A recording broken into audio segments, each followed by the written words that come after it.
Hello everyone, today we'll talk about how to fix or solve your problem that you have on Skype. To know how to find a solution about Skype app, you should just go to settings.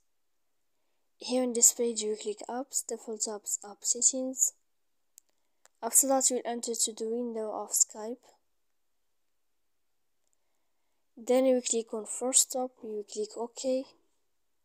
After that you'll enter to storage.